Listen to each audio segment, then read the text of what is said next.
Kings Nation, welcome to the Louisville Kings Corner. Today we talked about how the season ticket drops went. We talked about new merch. We talked about what the UFL is.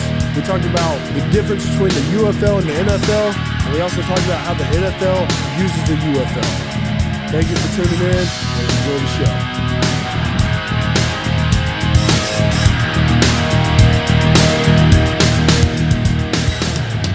What's up, everybody? Welcome to the Louisville Kings Corner, where we cover everything Louisville Kings.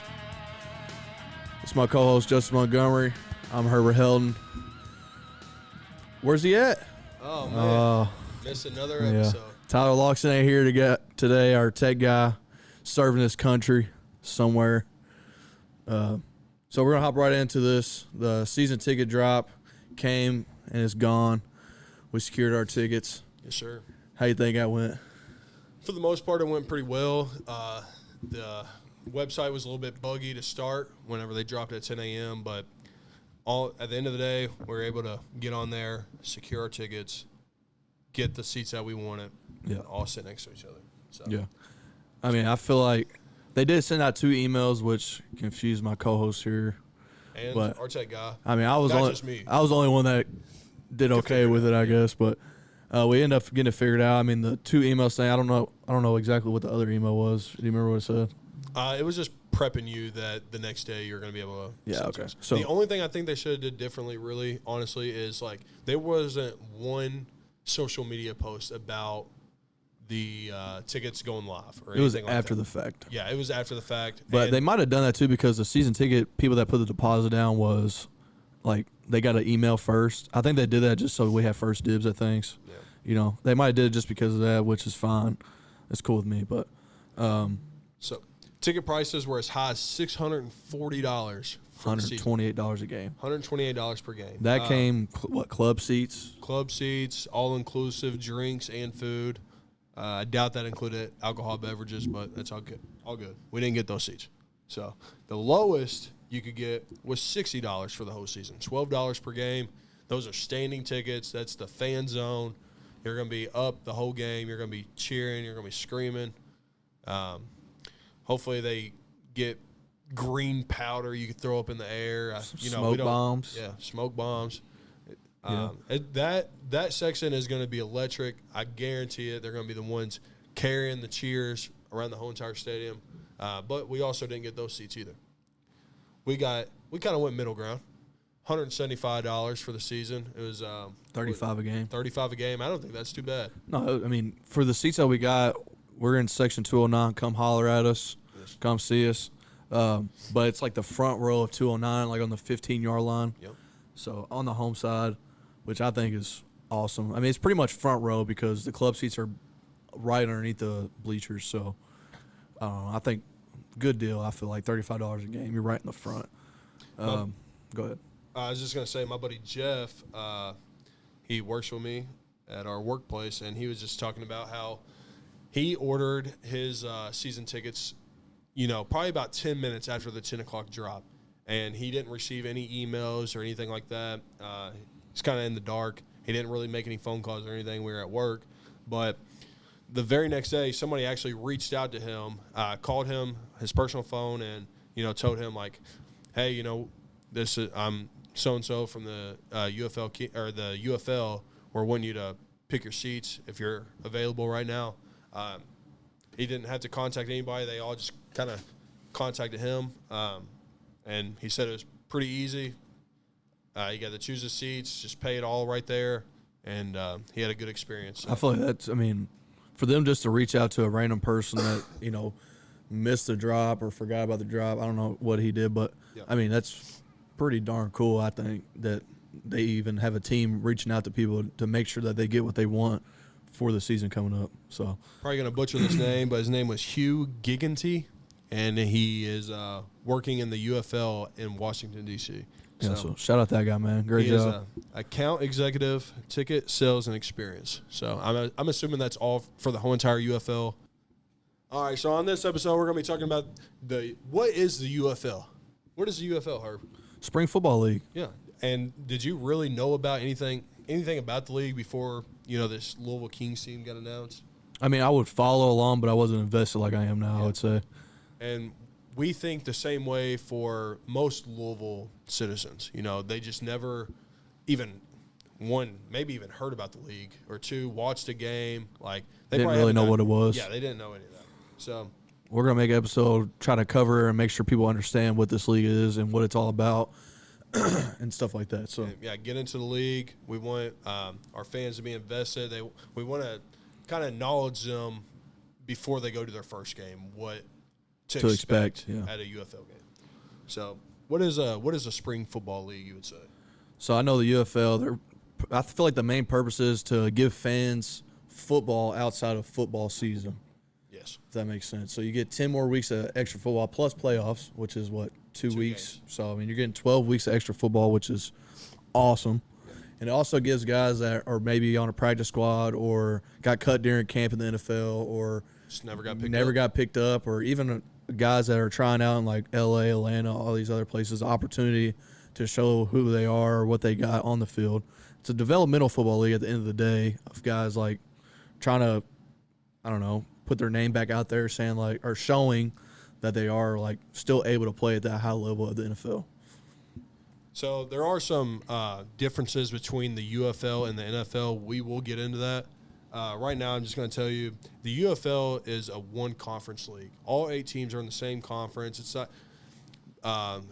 the year prior to this, it was split into 2 leagues, but this year they've changed it. They've changed a lot of stuff, but this change, only one conference, everybody's head-to-head.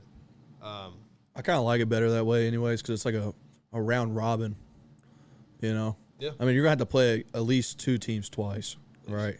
So, I mean, I don't know. It gives you a chance to see every team and see who actually is the best team in that league instead of just playing divisional games, if that makes sense. Now, if there was the split conference, which was the USFL and the XFL, that was the name of the conferences. I would have hoped Louisville was in the XFL just because I liked the XFL football more than I did the USFL. But that's because of wrestling stuff, right?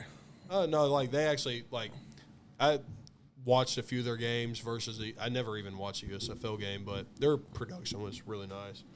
And the history kind of wrestling, you know. Here's another change too: is the UFL fired all 8 GMs of the teams prior last year, and the head coaches are going to be full time this year, and they're going to be picking their own teams. Yeah, like player wise. So we touched about this on a little bit on the previous podcast, but basically how it's going to work is you have Louisville, and they have the Louisville Kings. They're going to have a 100-mile radius and they get first dibs on those players. So I would say anywhere from Notre Dame all the way down to WKU, and they're going to get first picks at those guys, at least for the college. And I'm kind of hoping even for the high school players as well that went on and played at places like West Virginia or Duke or North Carolina, you know, or maybe a SEC school like Alabama. I would just hope like maybe we could get some local guys like that. But we're not too sure. They haven't really came out with a plan yet for that. But hopefully the roster is supposed to be in January, so hopefully, I mean, after New Year's we'll know something about at least who's going to be on this team. Yeah. It ain't a finalized roster, but at least it's going to be like a camp roster. We'll have an idea of what we're working with the roster. We're just hoping for some familiar names that we have heard before. Or that we even played against in high school. Yeah. You know what I mean? Yeah, that'd be pretty cool. Awesome. All right, so what are the differences between the UFL and NFL? There's quite a few, especially like the rules and the presentation. Those are basically the 2 main things we're going to be touching on today. The NFL, they play 17-game seasons, while the UFL, they only play a 10-game season, like we just said, 5 home games and 5 away games, then plus the 2-game playoffs. So 12 weeks. Yeah, 12 weeks total if you make it to the championship game. Yes, sir. Which the Kings are, obviously. We're the best team in the league, and we don't even have a roster yet. So. Oh, hell. Kings. That's right. So roster size in the UFL, after training camp, they'll have 50 players make the team with only 45 players on game day roster. So I'm guessing they'll have 5, like, practice players, essentially, for just in case guys get hurt during the week or something like that. Which the NFL, they have a 53-man roster on game days, and they can have up to 17 practice squad players, which is kind of a big difference whenever you're thinking about. I guess a 17-week season, or I guess it's 18 weeks plus playoffs, but the UFL is 10 weeks, so that makes sense of why the numbers are a little bit lower. The pay in the NFL varies, obviously, based on performance. You can make the league minimum, which is probably somewhere around $1 million, to upwards to $50+ million a year. Yeah. The NFL league minimum for rookies with 0 years of service is $840,000. Now, I would love to make that one year. You know what I'm saying? To play the sport you love, too. Yeah, exactly. You're playing a child's game for $840,000. The minimum salary in the UFL is $62,005. It's a pay increase from last year. It's a 3.2 pay increase from 2024. And it's supposed to keep going up from what I read. This league is continuously growing. This is their 3rd season. So yeah, this is the only spring football league to last at least 3 seasons, which is very, I guess, hopeful, you would say. Yeah. Louisville's guaranteed to have this team here for 2 years, but the way the season tickets thing's going, I'd say they're going to be here for a while, as long as the league does well. Yes, sir. And I hope the city loves the team, but that's a different topic. But what did I say? Okay. You want to hop into the rules? Yeah, so like I said, I've watched a handful of games, but here recently, last week, I went back and watched the championship game from 2025, which was in, say, March, April, May, maybe. Probably, yeah. So some things I picked up on was 35-second game clock compared to the NFL's 40-second play clock. 5 seconds don't seem like a lot, but when you're in a dire situation or you each miss a offense call, is running 100 plays. you miss a call. That's bad news. 5 seconds could save you a lot. So after the Kings will score a touchdown this season, they'll have basically 3 things to choose from. You can go from a 1-point, a 2-point, or a 3-point. The 1-point is from the 2-yard line. Yep. The 2-point is from the 5-yard line, and then the 3-point is from the 10-yard line. So based on the statistics that I've seen, I think it's like 80% of the time teams are going for 2 points. Yeah, no field goals in this league, by the way, or PATs. No, yeah. You can still kick field goals. Yeah. But I do like that. What do you think of that? I think it makes the game a little bit more interesting for sure. Yeah, if it's a 9-point game, you're still in it. Yeah, yeah, for sure. Because, if you score a touchdown and go for the 3-point play, that's a tie game right there. Yeah. It gives the fans, more excitement, I would say. Because, whenever I'll give it a good example. I'm a Seahawks fan in the NFL, but, whenever they score a touchdown, I'm like, heck yeah. And then I'm, talking to my wife or whatever. I'm not paying attention to what's happened after that because I'm like, okay, guaranteed point. Yeah. That's what I'm thinking. Well, it's supposed to be, but, Louisville missed 2 PATs on Friday. They missed one. And they missed 2 field goals. Okay. Well, anyways, it was 2 PATs and 2 field goals. They lost by 1 point. Yeah, so. You would think that, like you just said, they score, you turn around, you're talking to your old lady. But now, they score, you're still in the game. You still got to see if they're going to. Right. I feel like you're constantly dialed into the play no matter what's going on. And the thing we don't have wrote down here is the onside kick thing. You don't have to do an onside kick. It's a 4th and 25 or something. You don't have to punt. Not onside kick. I thought it was onside kick. Oh yeah. No, you're right. Yeah, you're right. Yeah, you don't. That's on me. You don't onside kick. It's you get. I think it's from the 20-yard line. I believe something like that. It's 4th and 20, I think, or 14, 15. 12. 4th and 12. Yeah, it's something like that. But it's. That's more interesting than I don't know what the percentage is in the NFL now, but I'm sure it's under 1% maybe. That people are getting onside kicks back. Yeah. It's got to be low. Yeah. Well, especially now since, the onside kicks can't even be a surprise anymore. Yeah, true. With the new kickoff in the NFL, it's been in for 2 seasons. The XFL were the first ones to implement that, and UFL is the one that they use that same format of kickoff. And that's another thing, too, if you don't know anything about the UFL, is we're getting into that. But either way. If the NFL is thinking about using a rule for their season, the UFL tries it out first to see if it's going to work or if it makes the game experience better or speeds up the game at all or things like that. And also the first down with the chip thing, too. Do you like that? I kind of like the human error in sports, but I don't know. Whenever I think of stuff like that, I think of that Jadeveon Clowney thing where there's they were obviously short and they missed the call. Yeah. Like, I feel like that's just highway robbery. So I think when you bring technology in, it's just like the MLB with the umpire thing. Yeah, the minor league. Yeah. Which is coming to the MLB next season. Yep. But, I mean, I think that's great, too, because, I mean, it sucks to get robbed out of something that is obviously should have went your way, but it's not. So, another, like, big rule between the NFL and UFL is coaches can do a challenge call on anything that happened in that play. If it was a missed holding call, if it was, they called the catch wrong on the field, or maybe a missed face mask call. Like, it's insane. Like, you literally throw your flag and you tell them what you want to challenge, and then they'll go up into this booth. It's pretty cool because the guy, it's basically like they're New York. I don't know where it's. I'm assuming Arlington, Texas, but those guys will sit there, look at it. They're mic'd up. They're telling you exactly what they're looking for and if they think that call should have been made. And then, they call down back to the refs, and the refs will make the call, basically, what that dude from Arlington, Texas said. So I think that could be good and bad in sense of, like, holding calls and stuff.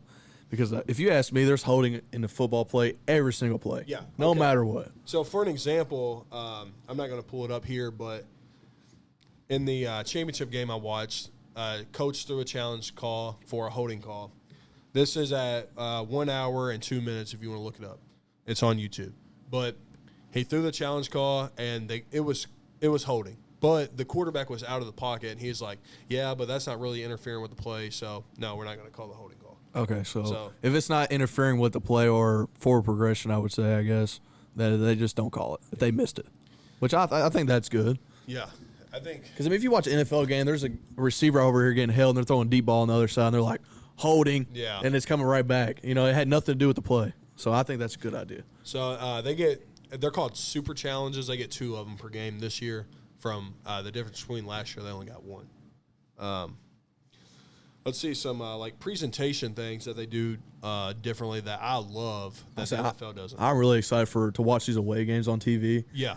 Especially because of this stuff right here. So it seems like all the coaches are mic'd up. And while the game is going on, you can hear them calling literally you'll have your offensive coordinator up in the booth. He's mic'd up. He's sitting there calling the play, and you can hear the exact play that he's calling, and then it goes back down to the field, and then it'll show the play. It's pretty awesome.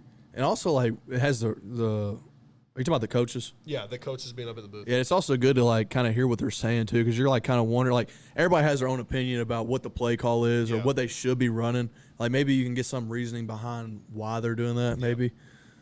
I think it's awesome. Another thing that they do is during the game, as soon as they come off scoring a touchdown, that player's getting interviewed. Right there on the bench. I love that. And not only can you hear it on TV, but you can hear it around the stadium as well, from what it seems like. So, we won't know that until we actually get to go to a game. Yeah, I hope we have, a receiver on our team that's like, oh, he can't hold me, just dogging the other team out. Or he hate me. The XFL. Yeah. That dude was electric if you never looked into that. But, I think that'd be cool. If I could imagine, being a corner – and a guy just burned me up, and then he gets on a microphone over the stadium he cannot guard me. Yeah. He throwing me the ball. That's what happens when we put a sorry receiver on it. Or sorry receiver like me on Crabtree. Yeah. All right, anyway, I just screwed that up. Still funny, though. Anyway, has the over-under on the bet or on the scorebook. Yeah, so on TV, I have plus or minus 3.5 or whatever the line is. It's literally every bet. The big one for the championship game was, I think it was 49.5 points. Over under, and it had it on the TV, so you can sit there, even if you're not betting on the game, you can kind of figure out if they're, the bets. If somebody's going to be mad or not. Yeah, basically. This is going to ruin their night. The refs are mic'd up on TV, too. Yeah, the refs, yeah, exactly. It's kind of the same way with the interviewing with the coaches. You can, whenever they call a flag, it literally tunes into where you can hear them on TV where they're sitting there talking about it. And then same thing in the NFL where they're mic'd up to where they call it over the stadium, or even college. They go on there, they turn that on, and then make the play call. But it's just cool for TV that you can kind of get an insider feel of how they're talking to each other. Yeah, I think that like the whole thing with the UFL is like just trying to make it more like engaging for fans. Yeah, like definitely. anything that happens, you're kind of like tuned in to like what's happening. You know what I mean? Because like if you see, I mean, like I said earlier about the extra point thing, like you could easily just like look away and just not even think twice about it. Right. But this, you're gonna be like, oh, what's gonna happen next? Yeah. You know? You're always on the edge of your seat for these games. Let's see. Refs are mic'd up. Okay, so How go ahead. how are you gonna go to how does the NFL use how's it? it? Yeah. All right, how does the NFL use the UFL? So trying out new rules, like I said earlier, in the UFL to see how they play in real game when the NFL comes out with a new kickoff return system, and then the XFL used it for 2 seasons prior. Yeah, we had already touched on that earlier. That was just the NFL basically seeing how it's going to play in real gameplay, and then they did it for a couple seasons, and the NFL took over. And also, like the this year in the NFL, they have like the laser line first down too now. Yeah. I mean, they don't have the chip in the ball, I don't think, but they are using like higher technology to prevent human error, which I'm all for because I would hate for my team to get screwed over, something like that. But Human error is cool until it's screwing you over. yeah. And the NFL also picks up players and coaches from the league for the upcoming season, which is pretty cool. Like that's the whole point of this league, and that's actually working is awesome. Yeah, Giving guys second chances or even their first chance at something. Even if you're a practice squad guy or you're playing special teams or whatever, it doesn't matter. At least you're getting to play on an NFL stage. I mean, that's every guy that plays football's dream, I would think. Yeah, and you're coming out of college, you didn't get picked up by a team. This is another opportunity for you to put out more film and play against higher competition than what you were even in college. So this game is going to be quick. It's going to be exciting. A lot of big plays happening almost every play. There's always something going on every play. It's pretty fun league to actually watch, sit down and watch. And hopefully the experience of going to those games translate from what it is on TV to there. Like, hopefully it's fun to watch. It's electric. Like, it's a good time at these games. So. Yeah.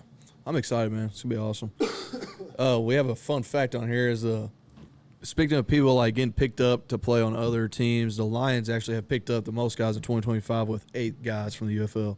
That's one team. Yeah. That's Dan pretty Campbell, darn cool. Buddy, he likes him. He's Motor like City Dan Campbell? Yeah. Hell yeah, dude. Chew your kneecaps off. That's what he'll do. He's taking chances on these guys, and honestly, it looks like it's working out for him. He's at the kicker Bates. Yeah, dude, killing it. Yep, killing it. Yeah, this is really the difference between the NFL and the UFL. Those are the main points. Now, obviously, there could be some stuff out there that's kind of minuscule to us, but these are the biggest things that we've seen that just something to look out for whenever you are getting into this league. Also, more stuff could come out too. Yep, so, more stuff will be coming out. They have actually one thing that I do like that the UFL does that I don't think the NFL does, but the UFL, whenever they make an update to their playoff, like their official, no, I'm sorry, not playoff, their official rule book, it's out on PDF for all people to read, completely free. It's actually really nice. I need to look into that. I haven't seen that. It has like literally just like playbook. You have to actually read into it to figure out anything, but it's really nice to kind of see what they've done. But yeah, I mean, well, that's the whole point of this podcast: be in and out of here, right? Yeah, I feel like went pretty good. I hope you are kind of more knowledgeable or kind of more excited or whatever. Yeah, I mean, if y'all know stuff, feel free to let us know because we want to talk about what you guys want to know too, and we also want to learn more about this league. This is our first year ever even like really looking into this stuff. So if you have information or questions or stuff, we can probably figure it out, or we can talk about it on the next pod maybe. Okay, so we got a few questions from our social medias. One is, so this is Timmy Jordan. He says, are you going to do any giveaway of King stuff once merch officially drops? Now, all right, one thing I will say, that we are not affiliated with the UFL or the Louisville Kings whatsoever. This is just a fan podcast. Maybe one day, hopefully, if we're lucky. Maybe one day, hopefully. That would be awesome. I would be down to maybe do a giveaway of our merch. Yeah, do a beanie. Our beanie or like a shirt or something. Maybe like if we reach a follower goal, if we set a goal, and then like if you're a follower, you get into this drawing, and if we draw your name, you win a shirt maybe, or something like that. Or maybe we even do like a game day giveaway. Like if we have 10 guests on that day, maybe between them 10, like hey, pick their name or whatever. I mean, something interesting. What we're hoping for too is like maybe at the UFL tailgate or the Louisville Kings tailgates, maybe we have like stickers or like business cards or something up here to where like y'all can just come up here and snag one real quick. Yeah, every tailgate we're going to be set up. So if you see us and you want to get on camera and talk about how you feel about the team, or if you got questions or you have answers and stuff, feel free to come on and say, hey, I want to come on. We'll easily have you on every week. It doesn't matter. So come see us over there. Ryan Johnson, he asked, best and worst case scenario of teams that would be relocated to Louisville out of the 3 that got dropped out. So from my understanding is the 3 teams that got dropped, they're not relocating. Like we're not picking up their old roster. We're not picking up their old coaches or their previous GM or whoever. Like that. This is a completely new team. It's not a rebrand. It's not a relocation.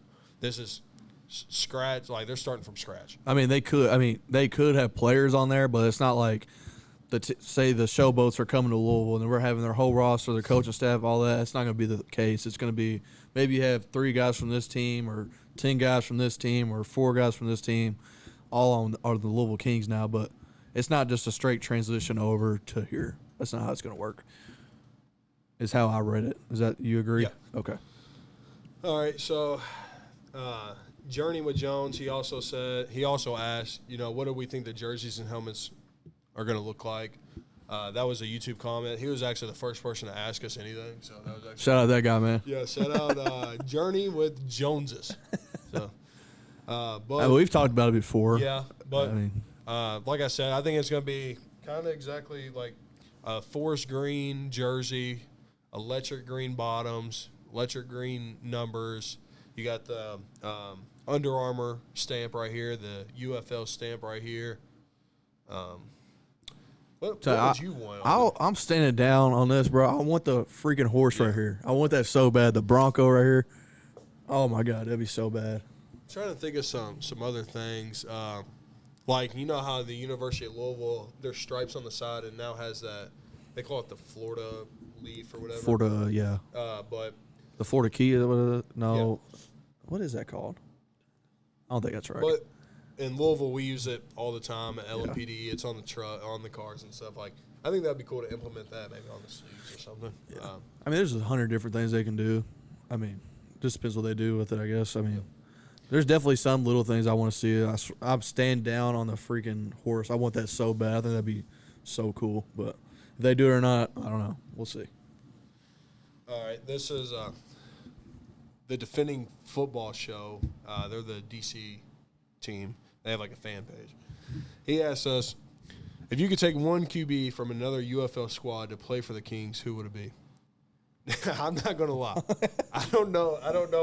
I'll tell you who I want. I want A.J. McCarron. That's fair.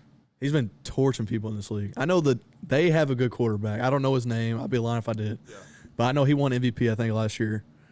But I don't know. P.J. Walker, he was playing he's either the XFL or USFL, but he was tearing it up. Those kind of guys, I mean, that'd be cool. You know, if Hunter Renfrow plays in this league, I want him on our team so bad. I would say. I know he's a receiver. That's not the question. But yeah. Speaking of players that we want, I want Hunter Renfrow right now. I would like, one guy I would not want, and I don't think he wants to be on here either, is Miller Moss. He's been getting torched on social media this past few weeks, dropping a cow and then that guy needs media training. Stat. Oh, my, yeah, he does. I do not want – he would be a cancer to this team. I do not bring him on. Yeah, that is a guy I do not want. All right, well. We probably could have kept that thought to ourselves, but it's all right.